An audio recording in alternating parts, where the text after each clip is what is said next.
Bonjour à tous et à toutes, j'espère que vous allez tous et toutes très bien. Moi ça va à peu près, j'ai beaucoup de douleurs aujourd'hui mais j'essaye de faire avec. Aujourd'hui je voulais vous parler de mon parcours médical depuis la fin d'année dernière, parce que c'est assez chaotique, je vais pas vous mentir, beaucoup de rendez-vous, beaucoup de choses qui se sont mis en place et c'est pas terminé. Je sais toujours pas ce que j'ai en plus. C'est top.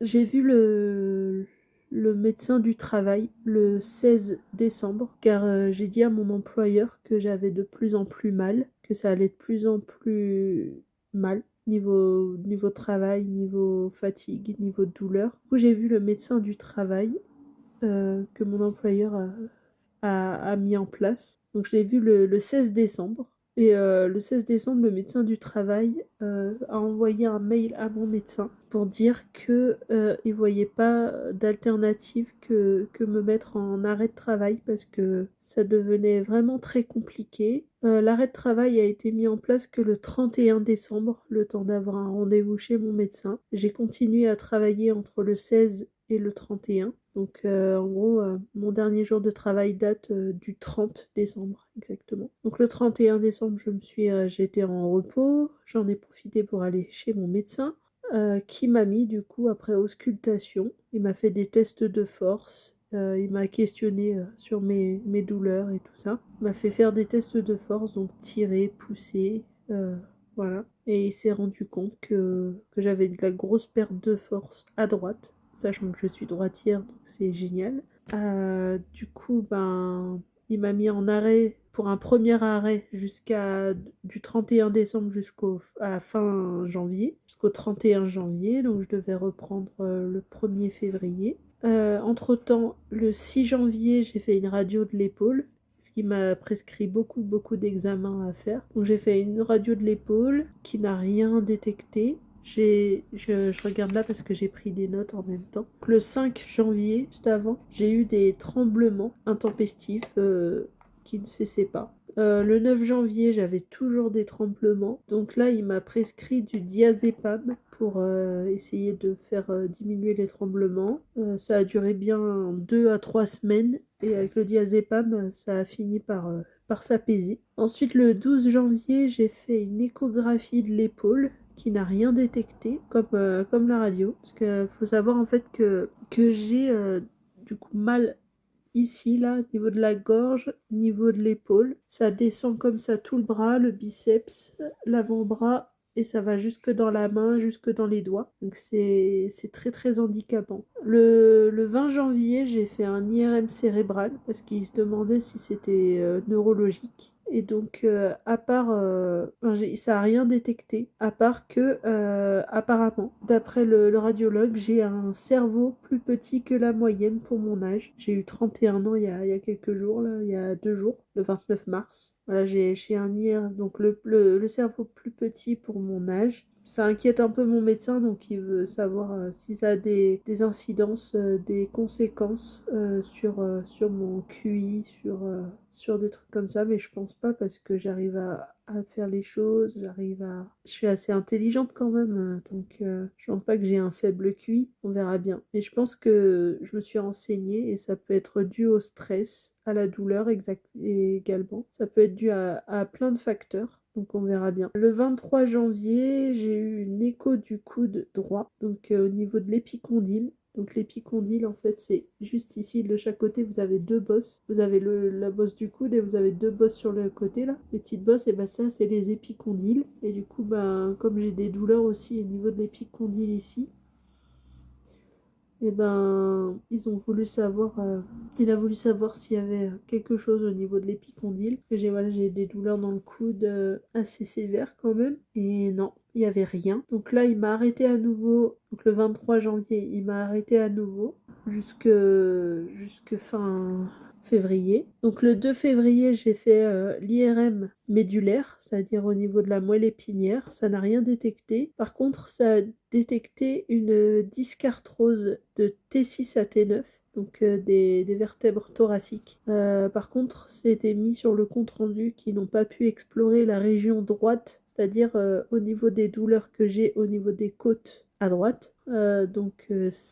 À mon avis, ça peut venir de là, mes douleurs. Enfin, c'est super compliqué, quoi. Le 19 février, j'ai enchaîné beaucoup de rendez-vous. Le 19 février, j'ai eu un rendez-vous avec la neuropsychologue. Ça coûte très cher, mais au moins, j'ai des résultats sur quelque chose de spécifique. Donc, je vais vous en parler maintenant. Donc, j'ai fait un questionnaire pour le burn-out. Donc, tout ce qui est épuisement professionnel, épuisement personnel, plein de choses liées à ce type d'épuisement. Le 26 février, du coup, il m'a arrêté à nouveau pour mars. Normalement, là, on est le 31 mars. Je devais reprendre du coup demain.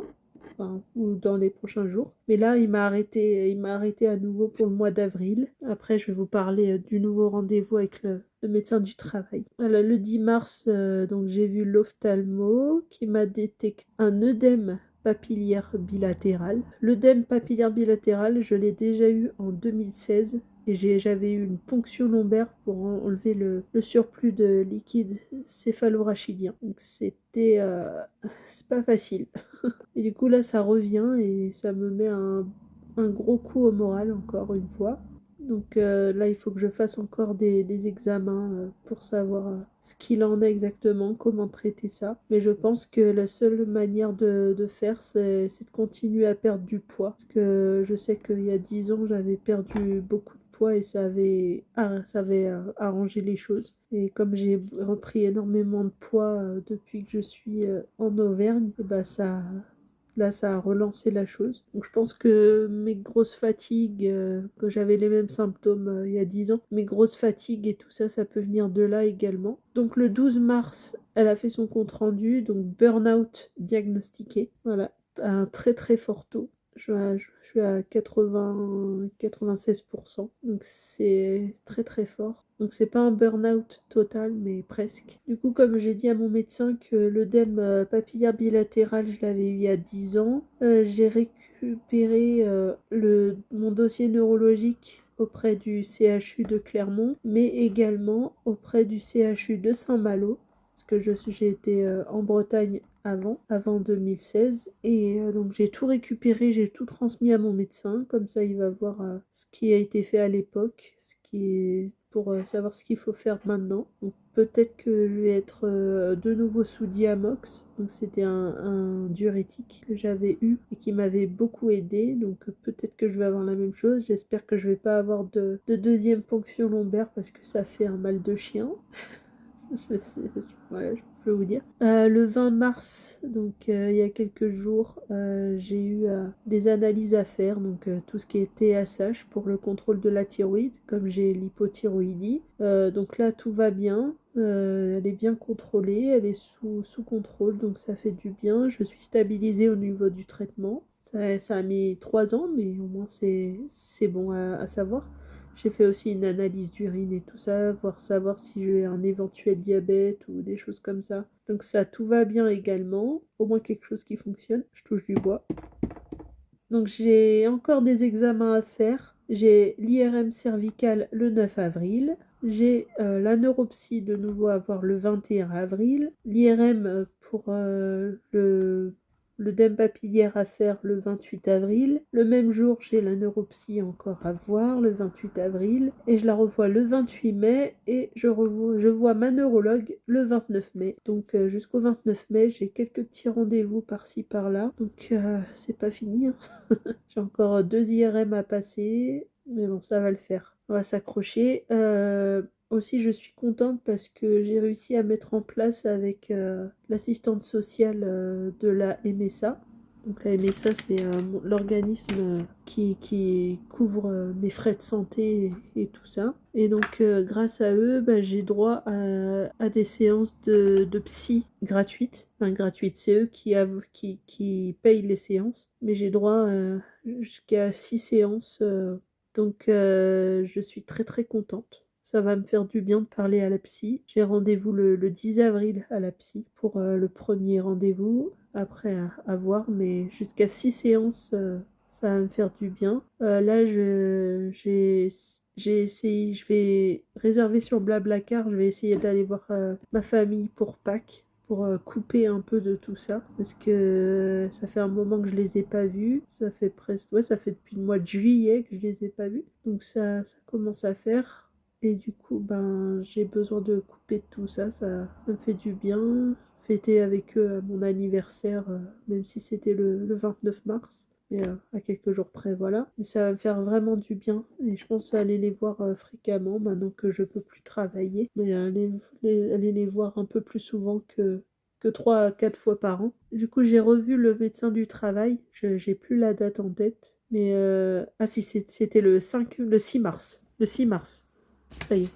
Donc le 6 mars, j'ai revu le médecin du travail. Donc c'était un différent que c'était un autre médecin du travail que la première fois où j'y suis allée, donc le 16 décembre. Et ce médecin du travail, du coup, a revu le dossier, m'a posé plein de questions, et a revu tous les... Je lui avais apporté toutes mes radios, tous mes IRM, tous les comptes rendus, même celui du burn-out. Il a dit il voyait pas d'autre solution que me mettre en inaptitude. Il m'a dit le temps que la décision se prenne, de me mettre en arrêt de travail.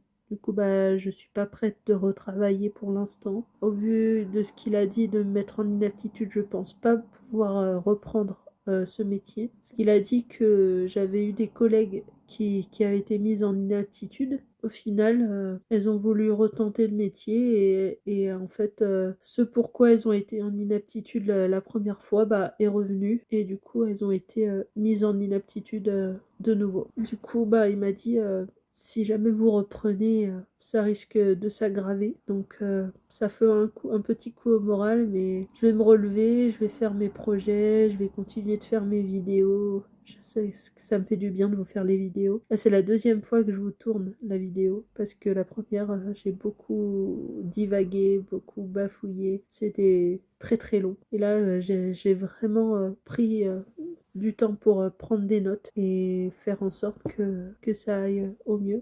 Aussi, j'ai pris le temps d'aller chez le coiffeur pendant cet arrêt de travail, donc j'ai les cheveux beaucoup plus courts, c'est plus facile avec mon bras de les laver. Je suis allée chez le dentiste, ça fait du bien. Et du coup, ben voilà. Donc je vous tiendrai au courant de tous ces rendez-vous médicaux. J'espère trouver enfin de quoi je souffre. Parce que pour vous dire, là, je suis en arrêt depuis décembre 2025. Mais j'ai ces douleurs depuis peut-être bien 5-6 ans. Ouais, 2018. Donc, ouais, c'est ça, même 7 ans, presque 8. Et avant, c'était de temps en temps. Et maintenant, c'est plus que chronique, quoi. C'est tous les jours, tous les jours, tous les jours, alors qu'avant, c'était une fois de temps en temps. Donc, voilà, et il faut savoir aussi que j'ai eu un accident de voiture en 2023 et ça n'a pas dû arranger la chose parce que ça a tapé dans les côtes aussi. Et il y a 10 ans, ça en est passé des choses il y a 10 ans. Non, il y a plus que 10 ans même, il y a plus que 10 ans, il y a 15 ans même. 15 ans, j'étais au lycée. Ouais, c'est ça, il y a 15 ans. 16 ans, 31 ans, ouais, c'est ça, il y a 15 ans. Et ben, je m'étais déplacé 2 fois les côtes, au même endroit, à droite. Donc, est-ce que ça a eu une incidence? Faut que j'en parle à mon médecin. Mais voilà, il y a eu plein de choses comme ça que, que, qui se sont passées, quoi. J'ai eu aussi un gros problème au genou. Enfin, je les enchaîne depuis des années, quoi. Et là, je les ai enchaînés sur la longueur, quoi. Alors que là, j'enchaîne tout depuis 4 mois bientôt. Donc, je vous fais de gros bisous. Merci d'avoir écouté la vidéo. Ne vous inquiétez pas, je reste debout malgré tout. Et j'espère que ça va aller. J'ai tendance à me sentir inutile parce que le fait que je puisse plus travailler, enfin ça me met vraiment un coup au moral. Mais là, je suis en train de me renseigner pour faire une reprise d'études. Je me suis inscrite sur Parcoursup en psychologie. Du coup, là, mon vœu a été accepté. Et là, j'ai plus qu'à attendre de voir si l'université de Clermont accepte mon dossier. On verra bien. Allez, je vous fais de gros bisous et puis à la prochaine vidéo. Je vais essayer de vous sortir des vidéos plus fréquentes qu'une fois par semaine. Allez, gros bisous, je vous aime fort et prenez soin de vous surtout.